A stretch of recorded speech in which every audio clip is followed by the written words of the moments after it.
एक बड़ी पुरानी कहावत है, कहते हैं अंधा आगे रस्सी बटे और पीछे बछड़ा खाए। अब तक यूरोप का यही हाल। जर्मनी और चाइना के बीच टेंशन इतनी बढ़ गई है कि जर्मनी ने अब एकदम बौखला के कह दिया, तानाशाह है शी जिनपिंग। ये बयान अपने आप में बहुत मायने रखता है। इसको कोई छोटी मोटी बात मत समझिए, इसलिए क्योंकि जिसने कहा वो बेहद महत्वपूर्ण पोजीशन पर है। जानेंगे क्या है मामला और क्यों इतना ज्यादा बौखला गया है जर्मनी चाइना के ऊपर। और जहां एक तरफ ये सब कुछ हो रहा है तो वहीं दूसरी तरफ क्या चाइना के डिफेंस मिनिस्टर इसलिए गायब हो गए हैं कि 100 चाइनीज सैनिक मारे गए हैं। आखिर ये बातें क्यों हो रही है और ऐसा क्या हुआ था जिसे ताइवान ने पहले ना कहा था और फिर अब ताइवान कह रहा है कि हम इस मामले में कुछ नहीं कह सकते हैं क्योंकि ये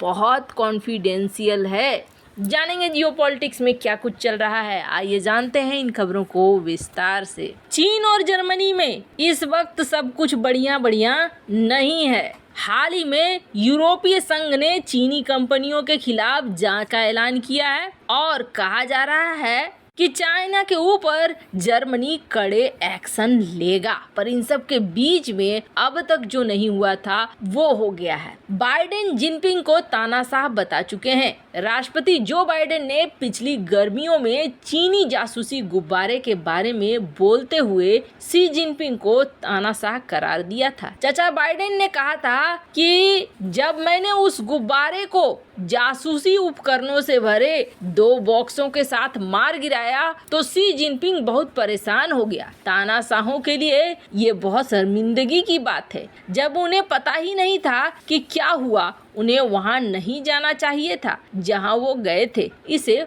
उड़ा दिया गया। यहाँ पर बाइडेन ने तानाशाह कहा था जिनपिंग को।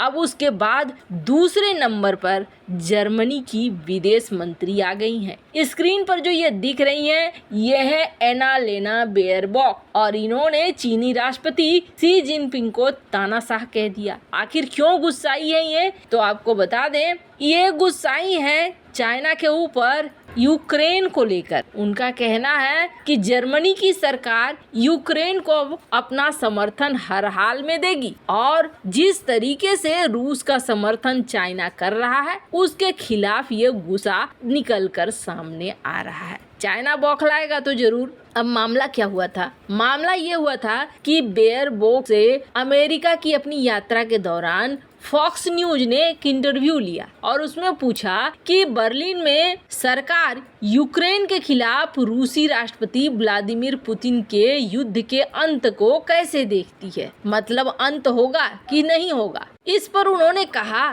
कि जब तक समय लगेगा हम यूक्रेन का साथ देंगे। अगर पुतिन ये युद्ध जीत जाते हैं तो यह दुनिया के अन्य तानाशाहों जैसे चीनी राष्ट्रपति के लिए क्या संकेत होता है। इसलिए यूक्रेन को ये युद्ध जीतना होगा। अब आपको बता दें ये जो विदेश मंत्री हैं सिर्फ यही नहीं, इनकी जो पार्टी है ग्रीन पार्टी वो भी चीन को बड़ा खतरा मानती है। अब चाइना की तरफ से कुछ न कुछ बयान तो जरूर आएगा। ऐसा तो कभी हुआ नहीं है कि इतनी सारी बातें सुनकर भी चाइना चुपचाप रह जाए। खैर, जहां एक तरफ यूरोप के साथ चाइना के ये पंगे चल रहे हैं तो वहीं दूसरी तरफ कुछ ऐसे खुलासे हो रहे हैं जो खुलासे डरावने हैं। चाइना बातों को छिपाता है, ये सभी जानते हैं। 2021 गलवान की कांड। गलवान के बाद जब पूछा गया तुम्हारे कितने सैनिक शहीद हुए, मारे गए, चाइना ने छिपा लिया, बताया 4। चाइना के ही दोस्त रूस ने ये कह दिया कि जी नहीं, चाइना जो कह रहा है वो गलत है, 40 से 45 ऊपर गए हैं।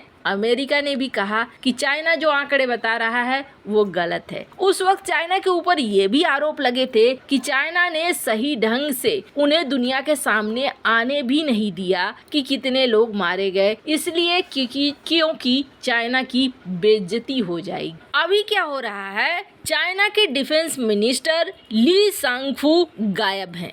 यहाँ तक कि सैन्य अधिकारियों की एक बहुत बड़ी बैठक हुई और इस बैठक में भी ली सांगफू नजर नहीं आए। जब ये नजर नहीं आए हैं, 15 दिन से ज्यादा हो गया है, तो फिर शक की सुई घूम रही है कि आखिर ऐसा क्यों हुआ। क्या ली सांगफू वफादार नहीं रहे जिनपिंग के? तो आपको बता दें, जो नहीं जानते हैं इतिहास, ली सांगफू बेहद वफादार रहा है जिनपिंग का। ये वो शख्स है जिसे चाइना का चाणक्य कहा जाता है, क्योंकि इसी शख्स के हाथ में कमांड थी चाइना के रॉकेट फोर्स की। और जब रॉकेट फोर्स की कमांड ली सांगफू के हाथ में आई तो ली सांगफू ने इसे बदल दिया। आप समझिए कि इसे किस तरीके से बदला कि अमेरिका ने ली सांगफू के ऊपर बैन लगा दिया, प्रतिबंध लगा दिया। उस वक्त, जिस वक्त चाइना और अमेरिका के रिश्ते इतने खराब नहीं थे, ली सांगफू ने रॉकेट फोर्स में नए नए हथियारों को भरना शुरू कर दिया। रोजोन बोरोन एक्सपोर्ट से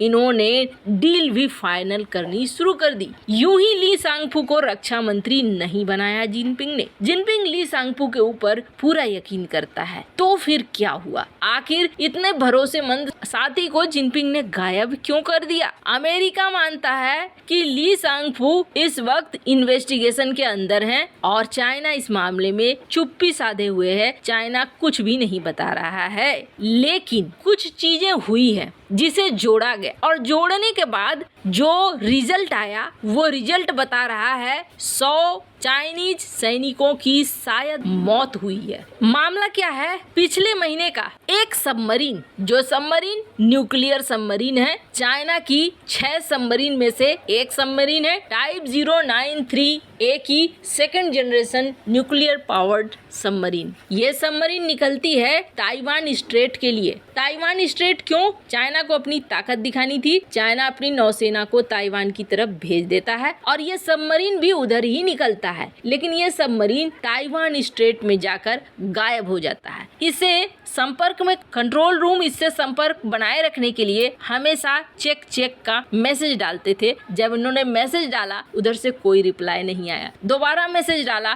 कोई रिप्लाई नहीं आया।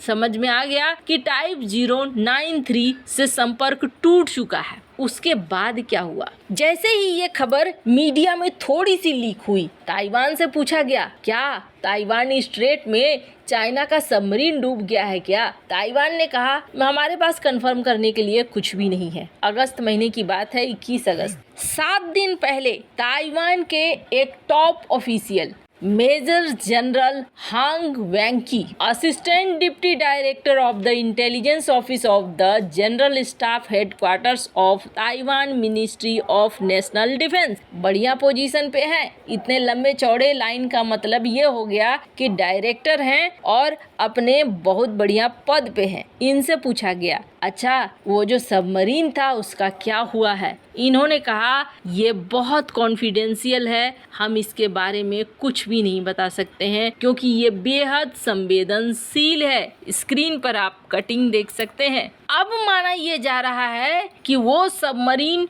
डूब चुकी है और उसके साथ साथ उसमें सवार 100 चाइनीज नौसैनिक मारे जा चुके हैं और यही वजह है कि इस चीज के लिए दोषी माना जा रहा है ली सांगफू को और वो जांच के दायरे में चले गए हैं। खैर, सच क्या है ये शायद ही कभी बाहर आए। चाइना से जल्दी कुछ भी बाहर नहीं आता है। रेफरेंस के लिए आप स्क्रीन पर देख सकते हैं ये जो आर्टिकल है जो ये सारी बातें कह रहा है। वैसे इन सब मामले में आपकी क्या राय है? कमेंट कर जरूर बताएं। जल्द मिलते हैं अगले वीडियो में नई खबर के साथ।